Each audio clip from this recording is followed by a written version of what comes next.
Every week on this show, we talk about either I talk about or a guest talks about some way to improve your leadership team. But how do we know that we have a great leadership team? How do we know where we need to improve? There's so many different things we could focus on. It could become overwhelming. So that's what I want to talk about on this episode is how do you know you have a great leadership team? But more importantly, because you're always working on the team, you're never going to wake up one morning and say, my God, I have a great leadership team. I don't have any more work to do. How cool is that?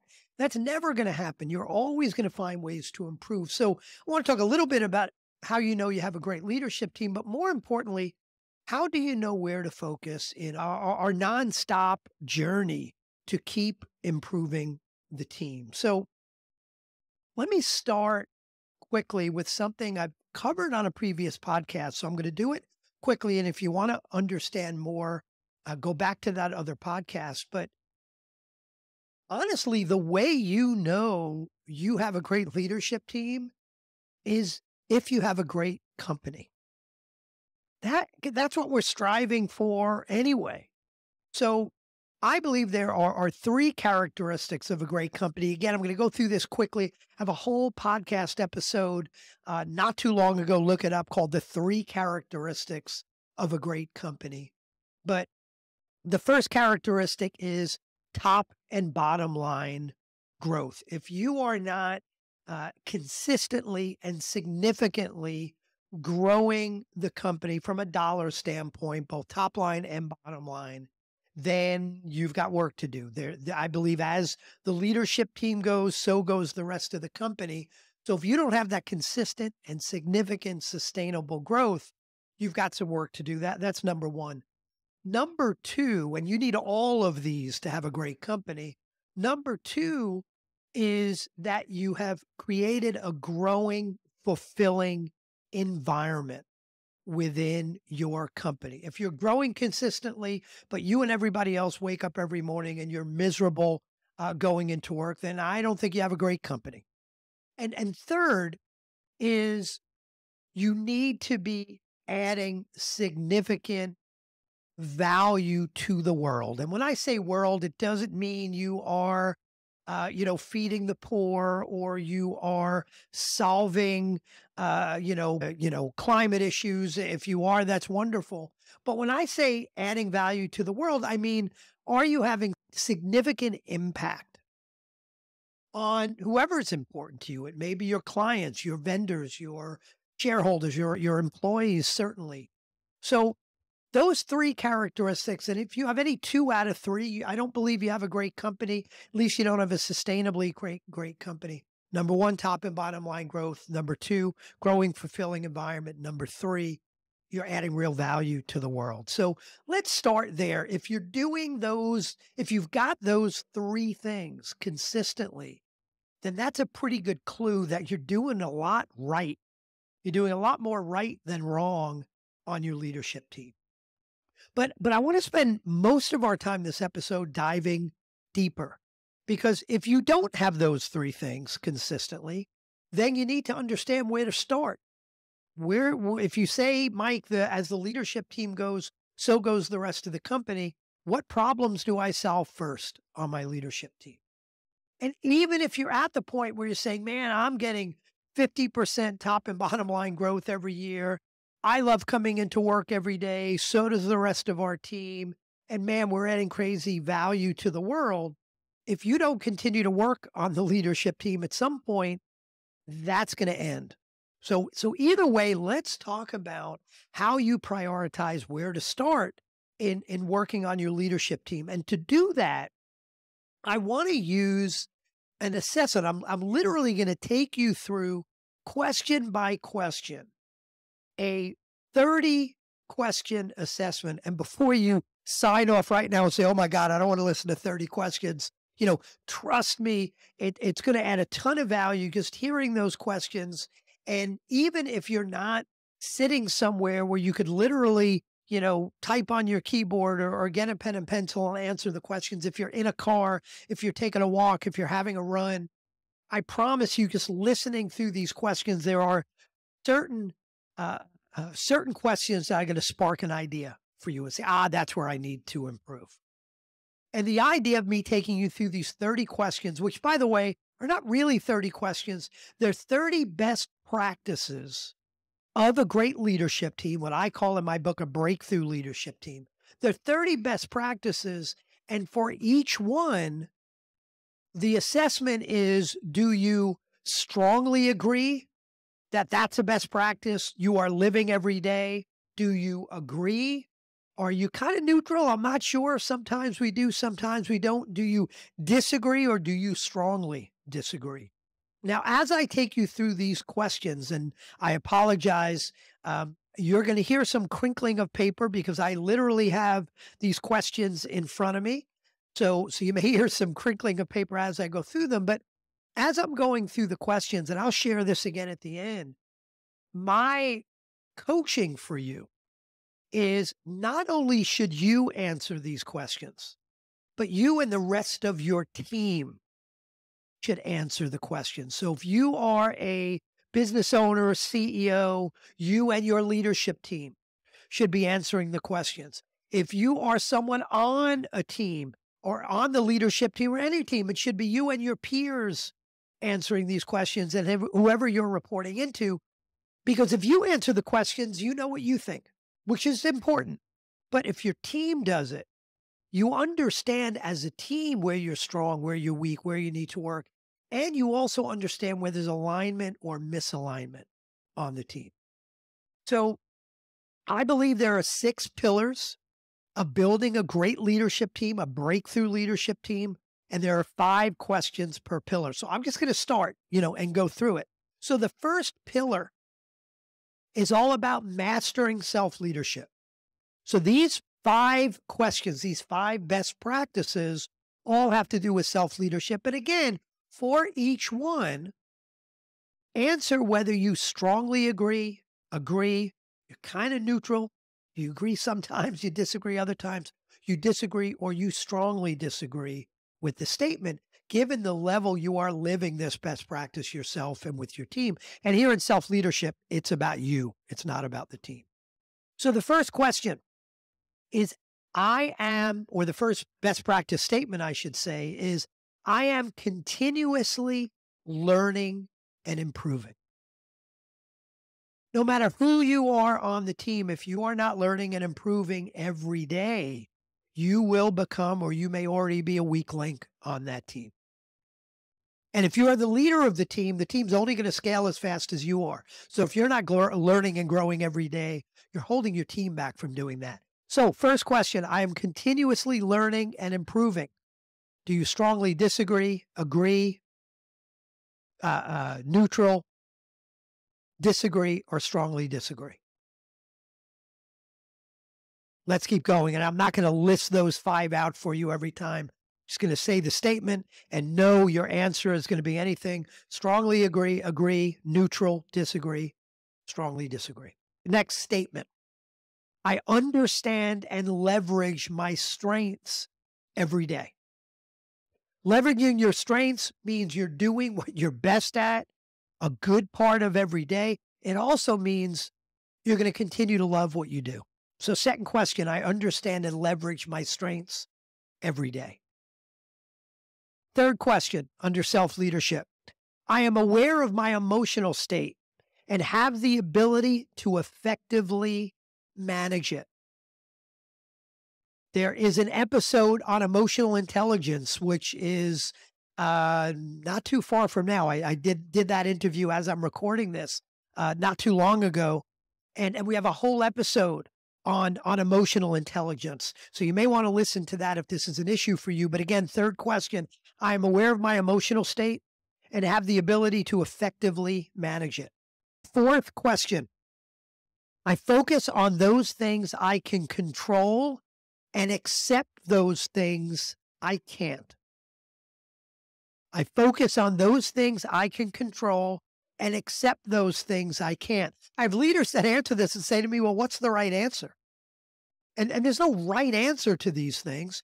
But if you can accept those things that are outside of your control, that's going to lead to a lot of stress. The more we focus on what we can control, the more we're going to take control of our lives and take control of our businesses. So that's the fourth question. Fifth question. When I need help, I am comfortable asking for it. When I need help, I'm comfortable asking for it. Now, that's about you. We're going to have a similar question down the road when we talk about culture, about safety on the team. You may not be comfortable asking because it's not a safe space on your team, but this is about you being able to feel vulnerable. So those are the 5 questions under self-leadership, or 5 best practice statements. I'm continuously learning and improving. I understand and leverage my strengths every day. I'm aware of my emotional state and have the ability to effectively manage it. I focus on those things I can control and accept the things I can't. When I need help, I'm comfortable asking for it. Second pillar, I call proactively structuring your team. So obviously, this is all about your team structure. First statement, our leadership team is structured so that each major function has one person accountable and no member of the leadership team is stretched too thin. Again, you can strongly agree, you could be neutral, disagree, or strongly disagree.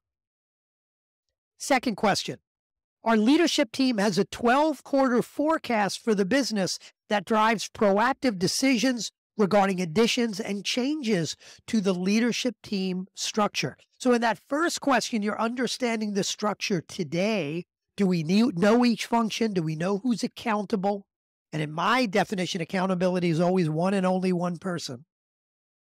The second statement is about the future. It's about proactively driving towards, if I'm going to triple my business in the next 2 years, what changes do I need to make to the structure of my leadership team so I can start thinking about that and taking action on it now versus waiting until a whole bunch of crap is falling through the cracks. Third statement, under proactively structuring your leadership team. Each leadership team role has a job scorecard that includes the mission, responsibilities, measures of success, and competencies required for the role. Notice I did not say job description.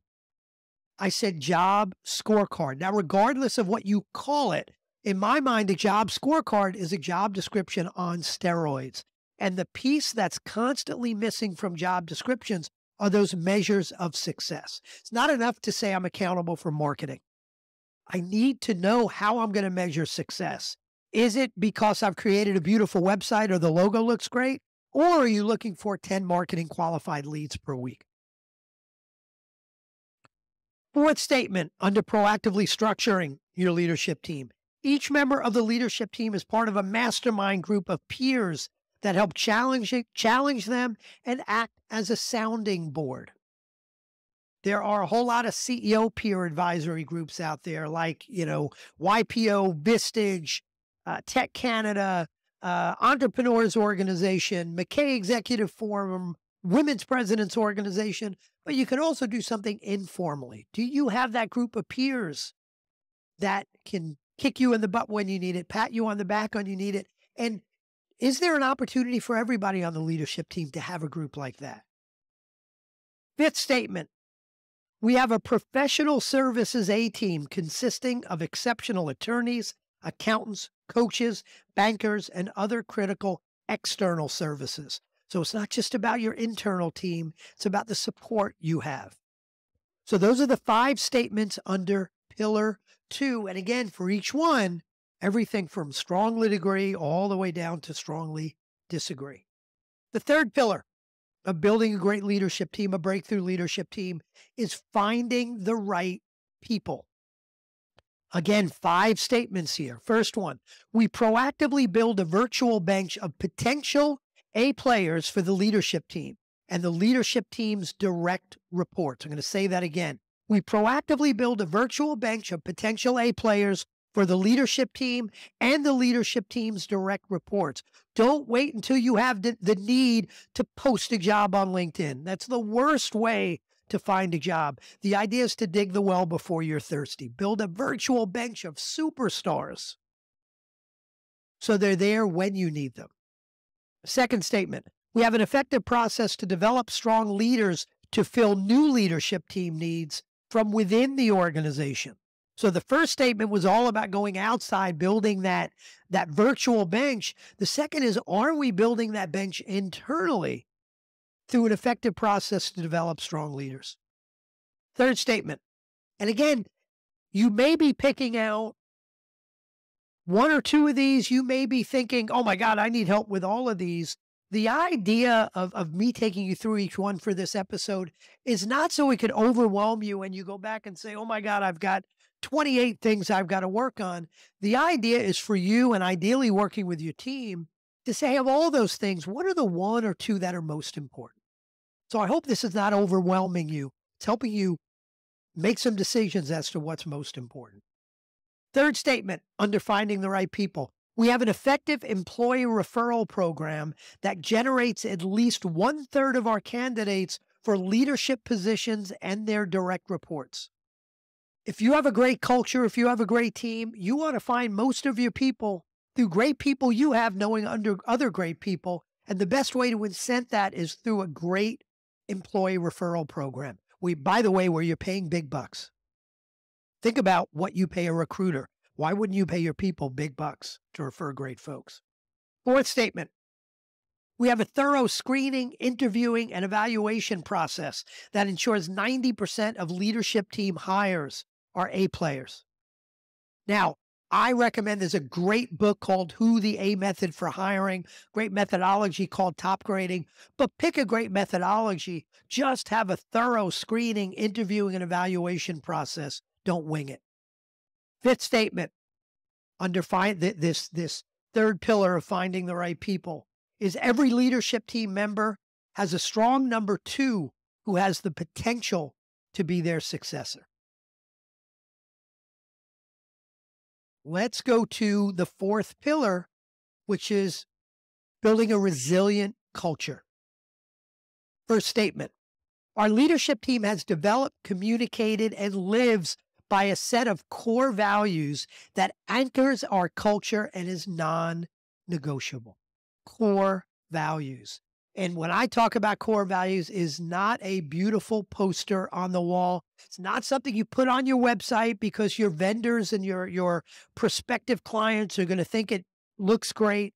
It's internal. Core values are a set of non-negotiable behaviors that you live and breathe every single day.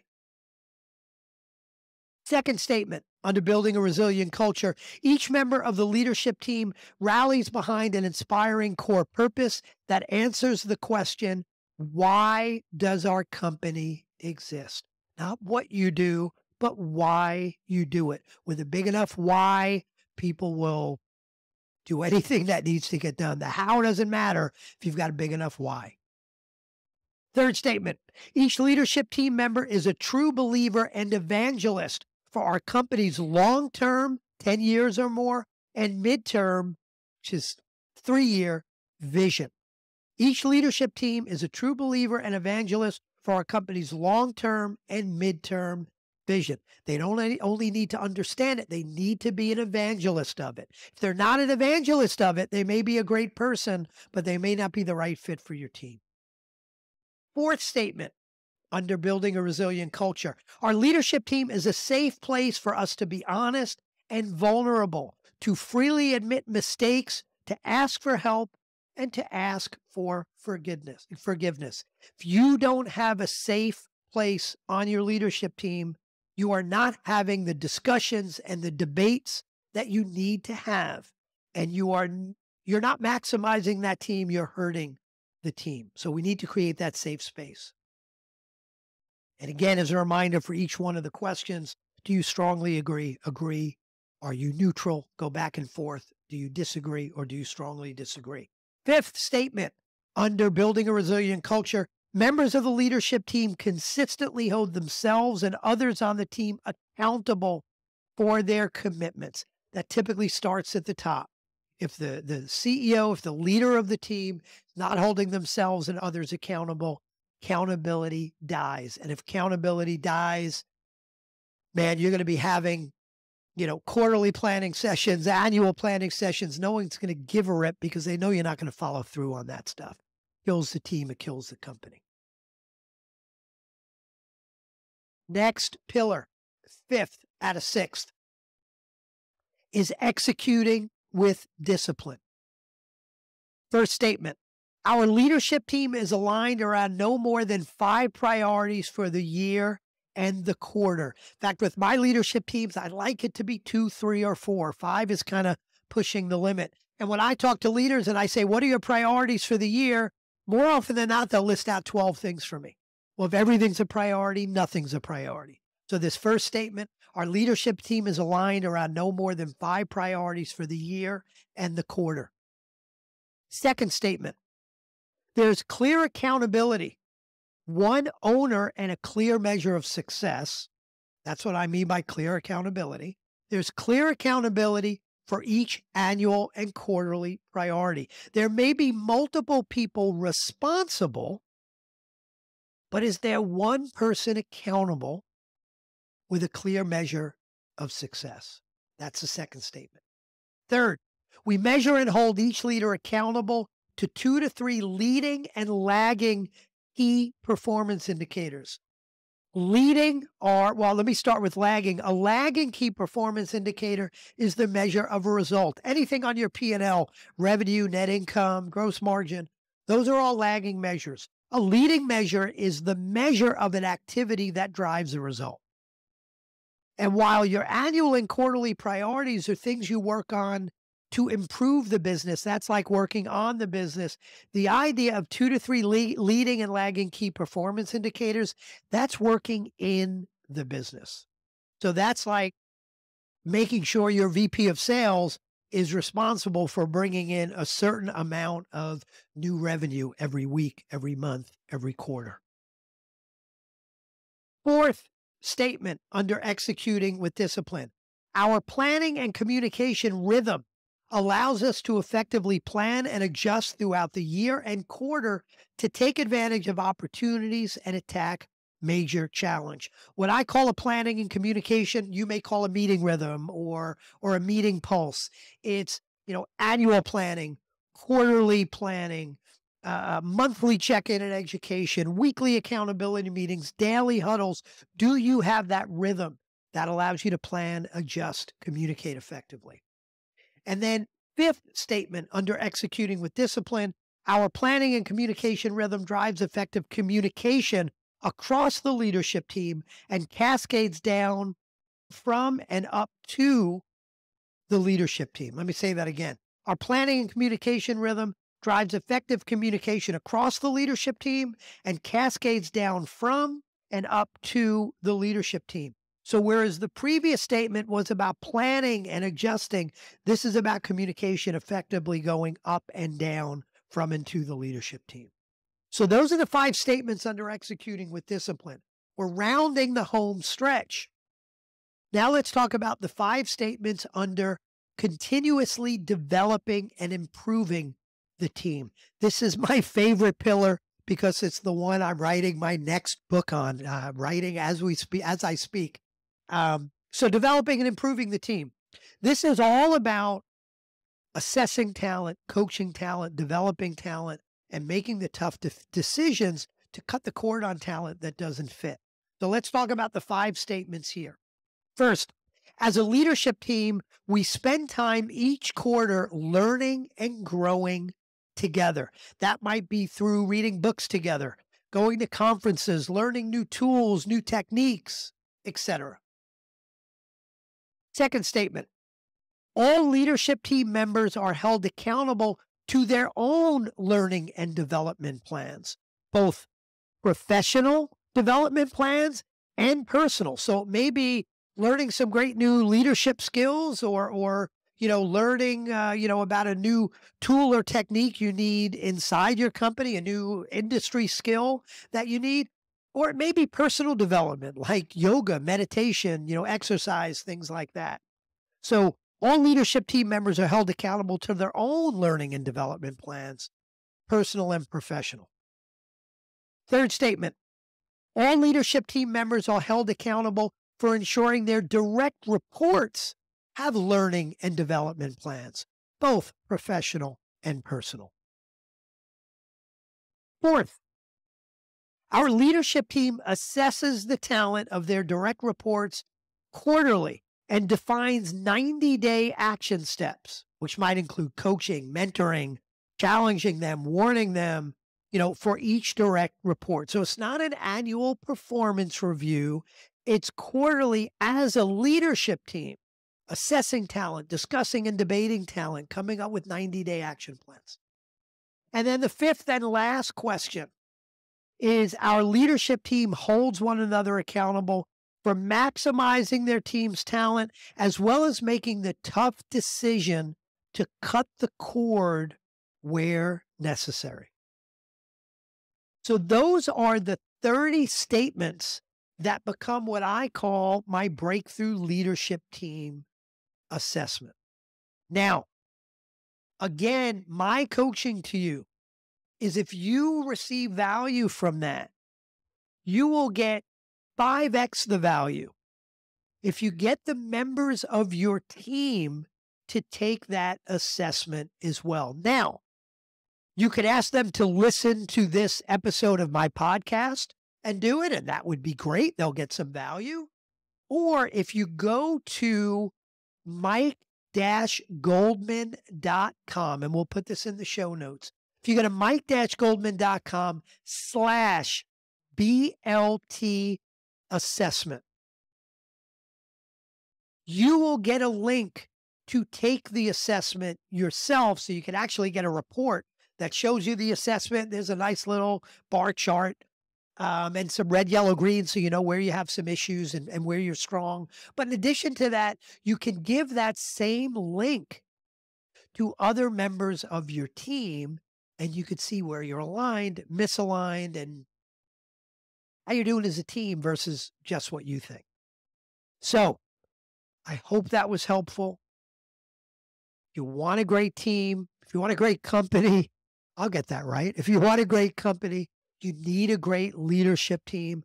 I hope this breakthrough leadership team assessment gets you closer to that today. Again, go to mike-goldman.com/BLT assessment to take it electronically, get your team to take it.